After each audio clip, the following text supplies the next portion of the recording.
ցանկացած ոչ տնտեսագետ ձեզ կբացատրի, որ եթե որևէ երկիր գտնվում է որևէ տնտեսական միավորման մեջ,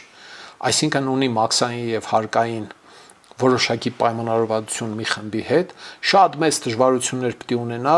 մեկ այլ խմբի հետ առևտրատնտեսական հարաբերություններում հաջողելու համար։ Կարող է ունենալ հարաբերություններ, բնականաբար, բայց հաջողել շատ քիչ կլինի։ Դրա համար պետությունները ընտրում են ամենաբարենպաստ խմբերը, միջավայրները, Եվրամիության շուկան է,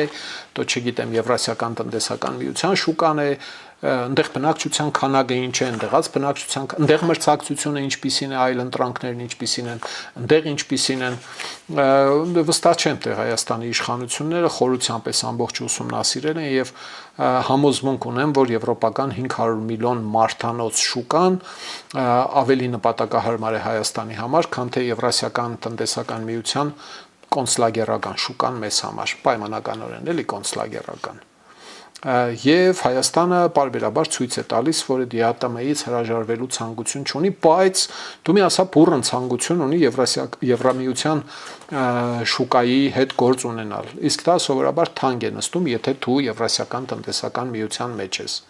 Մոտավորապես այնպես, ինչպես օրինակ վրացական ավտոն $5,000 գալիս ստեղ դառնում է 10, 15, 12, 13, 15,000 դոլարանոց։ Ձեռնտու չէ։ Սիրելի ժողովուրդ, խնդրում եմ լայքել եւ բաժանորդագրվել ալիքը։ Դրանով դուք կնպաստեք, որ հաղորդումներն ավելի շատ մարդ տեսնի։